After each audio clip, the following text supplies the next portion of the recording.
विषय है।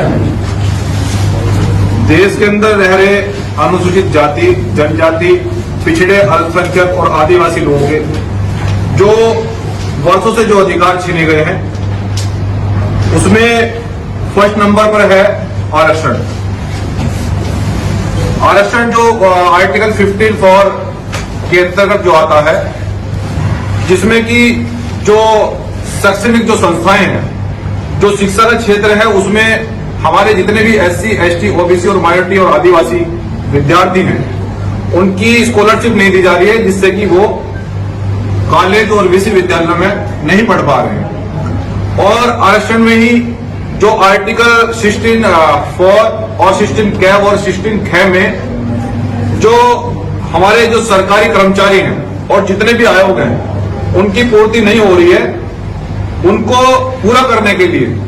और तीसरा बिंदु ये है कि देश के अंदर हमारा जितना भी ये बहुजन समाज वर्ग आता है, जितना ये मजदूर वर्ग है, मजदूर वर्ग में क्या देखा जा रहा है कि काफी दिनों से कि एक सरकारी कर्मचारी की जो तनख्वाह है वो 90,000 रुपए पर मंथ है, मतलब 3,000 रुपए पर डे बैठ रही है। और एक मजदूर व्यक्ति की, जिस वर्ग से मैं आता हूं, उस व्यक्ति की जो दैनिक आय है वो केवल 500 रुपए है, मतलब 15,000 रुपए। और दोनों सरकारी कर्मचारी और मजदूर वर्ग के दोनों खर्चे इतने ही हैं। इसलिए ये सरकार जो हमारे साथ में भेदभाव कर रही है, ये बड़ी निंदनीय है, जिस कारण से हमारा समाज गरीबी रेखा में जो जीवन यापन कर रहे हैं हमारे लोग, जिस मैं फिर से बता रहा हूं कि जिस वर्ग से मैं आता हूं, मेरा कर्तव्य है कि अपने वर्ग की आवाज को उठाना, उनकी बात को बताना कि आज भी हमारे लोग, जिन लोगों से जमीनें छीनी गई हैं, वो लोग आज भी आर्थिक दंश झेल रहे हैं। वो इसलिए कि सरकारों ने जालसाजी के तहत और सत्ता के संरक्षण में हमारे लोगों को भूमि वंचित कर दिया है। उसमें मुख्य प्रदेश उत्तर प्रदेश, मध्य प्रदेश, झारखंड, छत्तीसगढ़, बिहार इत्यादि, राजस्थान, ये प्रदेश मुख्य हैं। और जबकि अगर सरकार चाहे तो जितनी भी बंजर भूमि है, सरकारी भूमि में, हमारी ये डिमांड है और ये मांग है बहुजन समाज की कि हमें बंजर और सरकारी भूमि में से 5-5 बीघे पट्टे काट कर दिए जाए। और सरकार इस पर अगर ठोस निर्णय कोई नहीं लेती है तो फिर हम लोग बड़े आंदोलन की देश में तैयारी कर रहे हैं। प्रत्येक प्रदेश के प्रत्येक जिले में बड़े पैमाने पर आंदोलन होगा और हम लोग लड़ेंगे।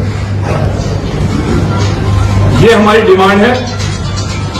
और मैं मीडिया के माध्यम से अपने बहुजन समाज के लोगों से कहना चाहता हूं, देखिए ये लड़ाई बड़ी महत्वपूर्ण है और ये किसी विशेष व्यक्ति की लड़ाई नहीं है, ये अधिकारों की लड़ाई है।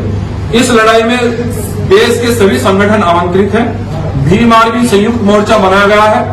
इसमें कोई पार्टी का बैनर नहीं चलेगा, लेकिन जो नेता समर्थन करना चाहते हैं, साथ देना चाहते हैं, उनका स्वागत है। परंतु सामाजिक स्तर पर हम लोग इस आंदोलन को बड़ी मजबूती से आगे बढ़ाएंगे और इस लड़ाई को हम लोग जब तक लड़ेंगे, जब तक नहीं जीतेंगे। हो सकता है कि सरकार हमें कल आंदोलन के चलते जेल भेज दे, लेकिन मैं अपने युवा बहुजन युवाओं से भी कहना चाहता हूं कि ये आंदोलन रुकना नहीं चाहिए।